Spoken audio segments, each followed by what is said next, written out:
রাতে ঘুমানোর সময় আমার স্ত্রী যখন আমার বুকের উপর এসে শুয়ে পড়ল, তখন আমি বেশ বিরক্তি নিয়ে ওকে বললাম, সারাদিন কাজ করে রাতে তোমার জন্য একটু শান্তিতে ঘুমাতেও পারি না।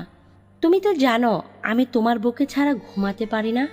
এমন ন্যাকামো না করলেও তো পারো। তোমার জন্য কোনো কাজে শান্তি নেই আমার। ভালো, তবু আমি তোমার বুকেই ঘুমাবো। তুমি মরে গিয়েও তো আমাকে মুক্তি দিতে পারো। রোজ রোজ এমন অশান্তি আমার আর সহ হয় না।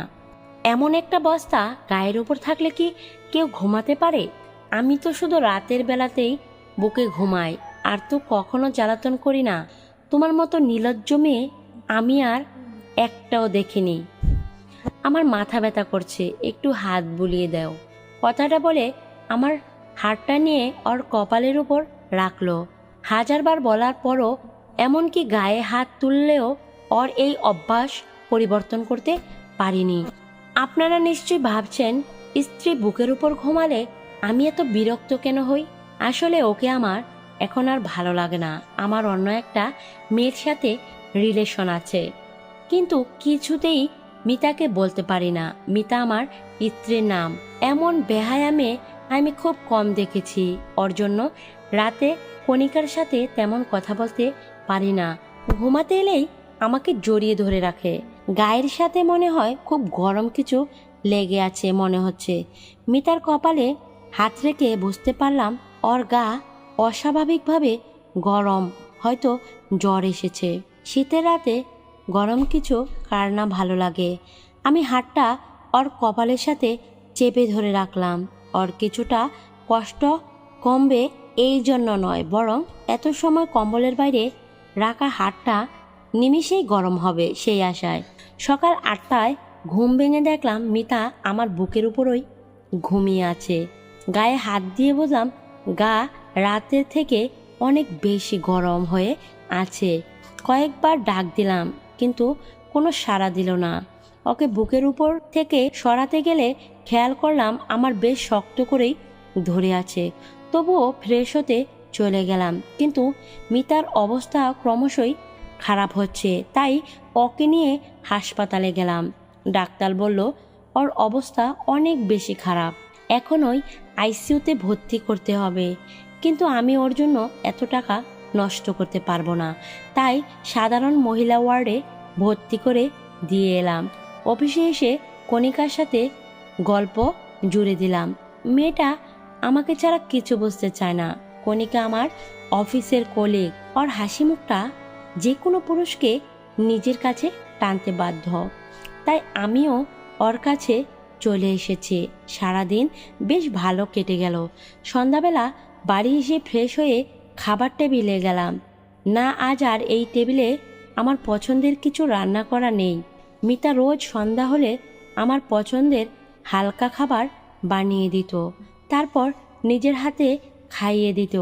কণিকার সাথে রিলেশনে যাওয়ার পর একদিন বলছিলাম, তোমার আমাকে খাইয়ে দিতে হবে না, নাকি বিষ মিশিয়ে এইভাবে খাওয়াতে আসো। তারপর থেকে আর কখনো খাইয়ে দিতে আসেনি। রান্না করে টেবিলে গুছিয়ে রাখত। আজ মিতা নেই, তাই কেউ কিছু বানিয়ে রাখেনি। খাটে গিয়ে শুয়ে কণিকার সাথে কথা বলতে লাগলাম, কিন্তু এখন ওর সাথে কথা বলতে ভালো লাগছে না। সারাদিন মিতার কোনো খোঁজ নেওয়া হয়নি। আচ্ছা, ওর কি জ্ঞান ফিরেছে, নাকি ও আর নেই? না না, আমি এসব কি ভাবছি? আর ও মরে গেলেই তো আমার আর কণিকার জন্য ভালো হয়, কিন্তু মনকে কিছুতেই শান্ত করতে পারছি না। সাথে পেটও বুঝিয়ে দিচ্ছে তার খাবার চাই, কিন্তু এখন বাইরে যেতে ইচ্ছে করছে না। আনমনে বলে উঠলাম, মিতা, আজকে রাতে না খাইয়ে রাখবে নাকি?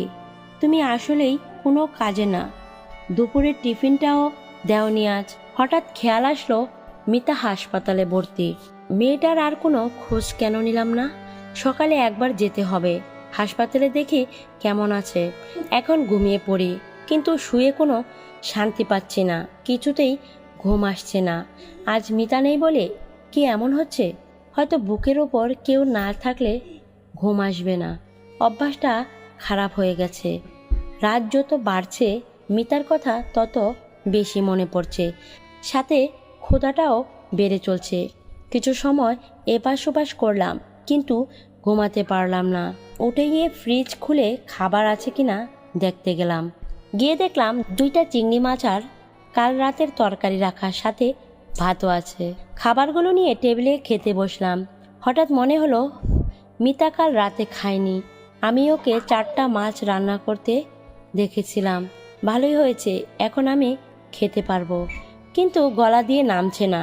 আগে চিংড়ি মাছ রান্না হলে মিতা আমার পাশে এসে বসে থাকতো আর ম্যাও ম্যাও করে ডাকতো, মানে তাকে খাইয়ে দিতে হবে। চিংড়ি মাছ ওর সব থেকে পছন্দের খাবার।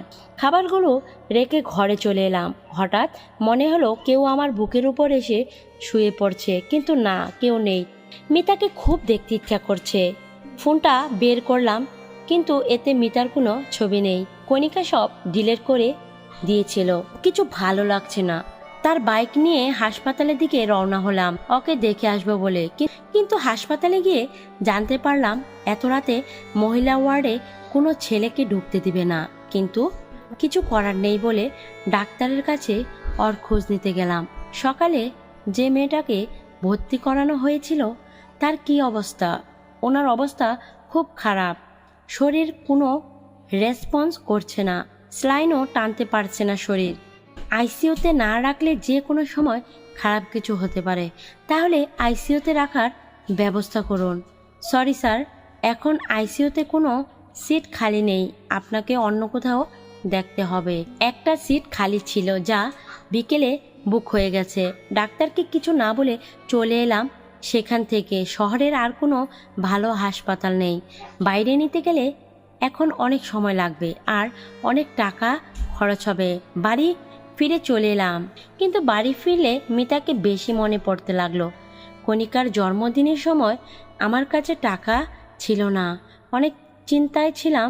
তখন মিতা ওর গলার চেইন আর নগদ 10,000 টাকা দিয়ে বলেছিল, আমার কাছে এত টাকা নেই, তোমার তো 20,000 টাকা লাগবে, এতে হয়তো হয়ে যাবে, তুমি চিন্তা করো না। ওর দিকে এক পলক তাকিয়েছিলাম। ও মুচকি হেসে বলেছিল, তুমি চিন্তায় থাকলে কষ্ট হয় অনেক, আমার এইগুলো লাগবে না, তুমি নিয়ে নাও। চেনটা ওর মায়ের দেওয়া বলে ওটার বিক্রি করিনি, কণিকাকে দিয়েছিলাম। চোখের কোণে মনে হলো পানি জমে যাচ্ছে। আজ অনেকদিন পর মিতার কাছে কাটানো সকল মুহূর্ত মনে পড়ছে। আমাদের ভালোবাসার তো কোনো কমতি ছিল না, তাহলে কেন এত দূরত্ব তৈরি হলো আমাদের ভিতর? মিতা আমাকে নিজের সবটা দিয়ে আগলে রেখেছিল, তাহলে আমি কেন মিতাকে কষ্ট দিলাম? অফিস থেকে ফিরতে মিতা আমাকে রোজ জড়িয়ে ধরতো। একদিন ওকে বললাম, ছেলেদের শরীর লাগলে ব্যবসা করো, কিন্তু আমাকে এত বিরক্ত করবে না। সেদিনের পর থেকে মিতা আর আমাকে জড়িয়ে ধরতো না। শুধু রাতে আমার বুকে ঘুমানোটাই পরিবর্তন করতে পারিনি কোনো কিছু বলে। ওর নাকি আমার বুকে না ঘুমালে ঘুম আসে না।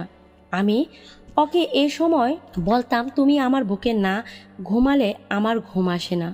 আজ বুঝতে পারছে কথাটা আমি মিথ্যা বলতাম না। রাত 3টা বেজে গেল, এখনও আমি ঘুমাতে পারিনি। সকাল হতেই হাসপাতালে চলে গেলাম। আজ মিতাকে আইসিইউতে রাখবো, এখানে না হলেও অন্য কোথাও। মিতাকে ছাড়া আমি এক রাতও থাকতে পারি না। আমার সব করা কাজের জন্য মাপ চাইব, আর কষ্ট দিব না ওকে। হাসপাতালে গিয়ে জানতে পারলাম কাল রাতে একটা মেয়ে মারা গেছে। না, এটা মিতা হতে পারে না।